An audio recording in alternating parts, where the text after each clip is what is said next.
Hey, what's happening out there, YouTube family? This is Robert L. Jones Jr. coming at you again with some more Tribal Judah poetry.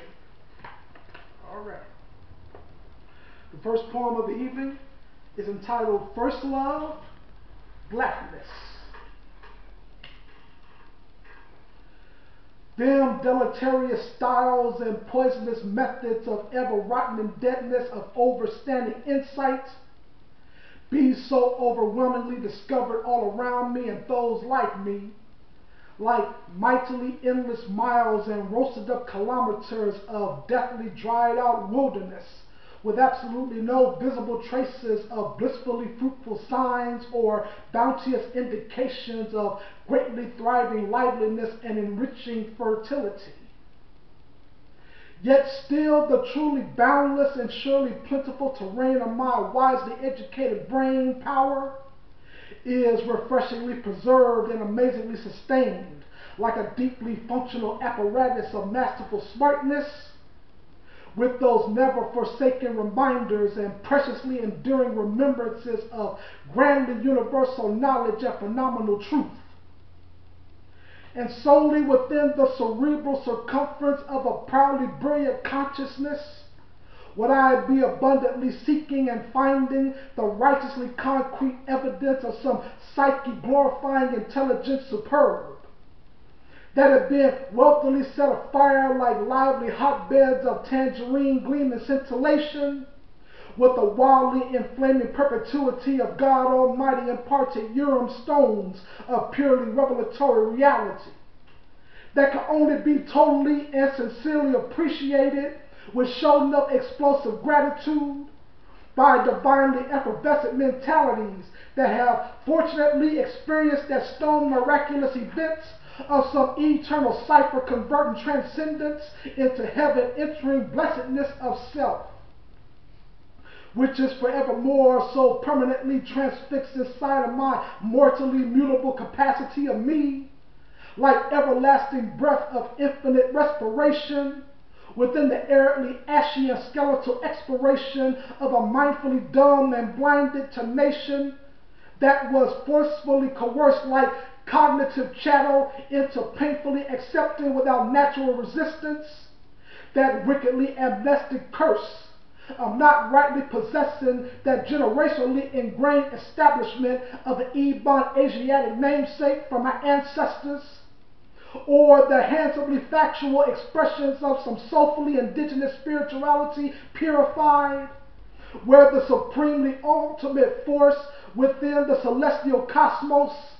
has that specially sovereign essence and personality of a burnished bronze and nuba adorned deity, with that umi swinging duality of original perfection and some of that strikingly dignified humanity of a nigrescent Messiah. And right now, with that vastly charismatic exhibition of some delightfully enlightening husbandry, with a smartly funky and augustly revealing family of pro-revolutionary gardeners and heightened thought tillers, be on that wittily ingenious vocation of skillfully sowing like elder inquisitive farmers and earth enlivening cultivators, them brightly vibrant seeds and ever-pregnant kernels of Afro-scholarly nuclei inside of the Archebulon earthen landscapes, those post-Kemet fashion soils and sorely black slidden plots of mentally lost and misguided valleys and wastelands who have been thoroughly famished and sadly depreciated with an utterly drastic and tragic dearth of some madly barren and shown enough issueless desperation unknown. But just like the third day rejuvenating reckoning of Papa Yahweh's begotten son child of sinless magistration, would presently detach, unhinged, and spiritually distanced foreigners of their own culture, has got to be pristinely reacquainted like prodigal heirs and heiresses to their colossally rich and dynamite times and illustrious paradigms of when they were and are those awesomely superfly and dope-ascetic African knights who have done and do so greatly overcome the darkly grave cynicisms and those crazily divinating smack talks of danger, plague, and racism, with some of that soulistical bravado of Kingly Shaka and his Cushitic comrades of sun-mantling excellence, would our mother country melanated peoples of Amen be a working and a cooperating together like within that copiously slick and copacetic kick of cleverly co-creating and consecrating their dapper Dan flashing galaxies and them show enough nebulous expansions of some third eye amplifying greatness of illuminating life perception. And then their former sand pits and nastily sinking detriments of a negativistic sickness of self-despised ignorance be suddenly healed on up and regally medicated within the hastily quickened intervention of an ultra-speedy instant, and black man and black woman would be virtuously awakened like happily resurrected grave busters of a rapturous dawn, and thereby be divinely becoming so undeniably unified with their fantastically dynastic habits of worthily existing in some within the Heru-centric and majestic aesthetic of being an exceedingly powerful extension of millennial Archebulons, Akhenaten's, and Y2G cruising Nefertiti's,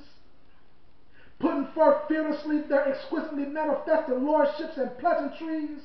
of being modernly represented Egypt monarchs and pharaoh-like and vanguard supreme,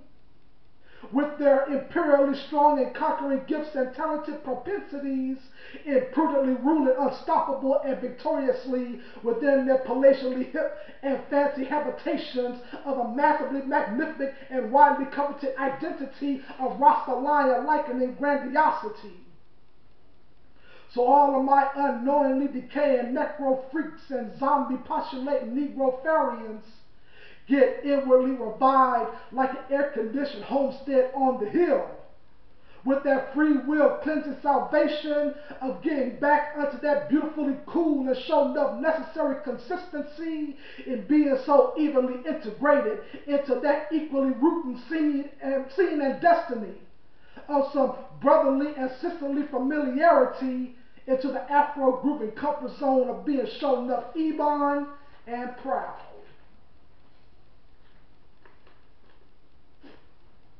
The second poem of the evening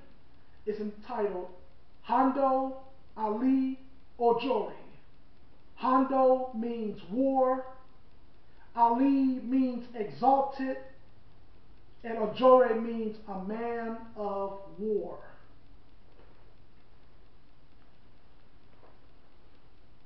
An unrighteously roused up slew of them demonic maniacs will surely be continuing onward with that crazily sorted dexterity of hastily ripping and running on precariously across wildly fiery pathways of wickedly scintillating confusion and chaotic madness. And with their painfully insinuating trespasses of problematic danger, with those evermore offending troublemakers and gravely disturbed enemies of humanity, be straightway instigating their many multifarious enactments of sorely nefarious hatred, without absolutely any conscious bruising effects of heartbreaking remorse, or any readily convicting remnants of cipher-crushing regrets, as these infinitely evil seeds of satanic manufacture be so boldly emblazoned to death with them purely catastrophic attitudes and them totally destructive natures of hellish anathema, that be so wrathfully uglified with some of them nastily egotistical gestures and strictly unholy languages of bodily dysmorphic wretchedness, that are so arrogantly staked up to high heaven with their overwhelmingly putrid funk of disgustingly overweening pride from the nether side, and masterfully cunning exploits of mightily deadly mayhem galore, will never be slowly ceasing nor gradually losing the rancid dynamic of its utterly manic momentum, as the ultimate agenda of this here Abaddon drawn condition of derision be craftily seasoned and are trapping like modernistic lynch mobs that be hurriedly pursuing a greatly multitudinous scene of stone unsuspecting entities of the G.O.D. that suddenly become a grievingly endangered bullseye mark of frightfully targeted capture and ensnarement. But what they don't be rightly realizing nor be correctly comprehended by any means is that there is that readily visual elocution of some shown enough phenomenal revolution, in which that heavily eruptive outburst of hotly electrifying assurance and the unsuppressed gusto from the soul be courageously exploding on forward with that extraordinarily rambunctious fluidity of a revelatory soldier of radically unquenchable militancy. And all of them flesh-possessing legions and those vile diseased-up malefactors of crippling inequality be so surprisingly shocked and frantically dismayed beyond belief when severely thrashed and violently tattered up Confederate banners would be permanently thrown all the way downtown and massively mangled beyond that Betsy Rossy intervention of redeemable repair, along with every ever sanctimonious philosophy and traditionally dirty ideology of some KKK-inspired decrepitude that has been blasphemously antagonizing and would be treacherously oppressing all of us beautifully resilient citizens of ebonyness with their seethingly corrupt and utterly terrorizing affronts of abominable Aryanness. But best be believing that there ain't no truly possible way nor some ever feasible inkling of any kind for a torridly embittered fire starter as myself to be naively tricked or even made stupidly gullible to that apparently counterfeit and falsely fallible jive of synthetic supremacy and shown up artificial dominance. That supposedly supreme and allegedly eminent hypocrites be abundantly jabbering like deceitfully gainsaying politicians through totally beguiling oral cavities and subtly conniving mentalities that really don't be giving a solitary doggone it about any of my wrongly thrashed emotions being so savagely harassed and mercilessly abused by a shamelessly messed up and overbearingly evil cosmos that surely seems to be so banefully overpopulated with an absolutely malicious and vilely wroth assemblage of sorely unsympathetic demonites and utterly maddened succubuses that are naughtily consumed out with the exceedingly sinful clothing of stone treacherous anatomy and creepily reprobate spirits. And with the steadily faking and reality forsaken insult of a fluently fictitious mouth and tongue, do them cleverly bull-talking tale-bearers and ultra-elaborate storytellers be unrepentantly coming unto me during my privately burning and painfully calamitous moment of disturbingly acerbic hurt and tragedy. And thusly, with desperately sour statements and wormwood-stouted sentiment, would my violently assaulted mind state and consciously battered inner man become so overwhelmingly inundated with those dignity assassinating lies of Apollyon and the prevaricating grammarisms of Mr. Lucifer, as they be brutally vomited out from morally sickened abdomens of deeply defiling disdain and nauseating hostility.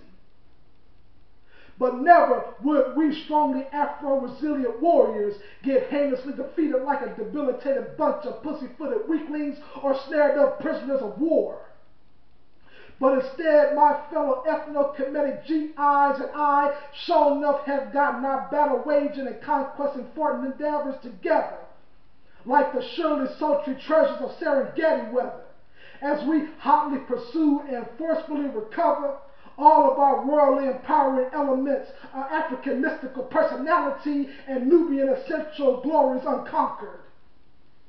And none of them banshee emulating Beelzebubs or those angrily fiendish scoundrels and villains be craftily imitating old scratches, serpentine undulations of smoothly fatalistic terror any longer. For the profanely heady cranial caps of them wily anacondas be straightway pulverized into that darkly scully catastrophe of a wicked imagination squashing demise from the proudly strengthened and victory stepping soul and fortitude of Almighty God's Alkebulan children of richly esteeming might and durability. Thank you so much for listening to these pieces. I hope you like what you heard. Please like, subscribe, comment, and share. Also, please donate to our channel, Tribe of Judah Poetry. We definitely appreciate your assistance and your donations in helping us to keep this channel going. Thank you so much for your donations, and just continue to donate. Thank you so much. I'll be coming back at you with some more Tribal Judah poetry. In the meantime, I bid you shalom.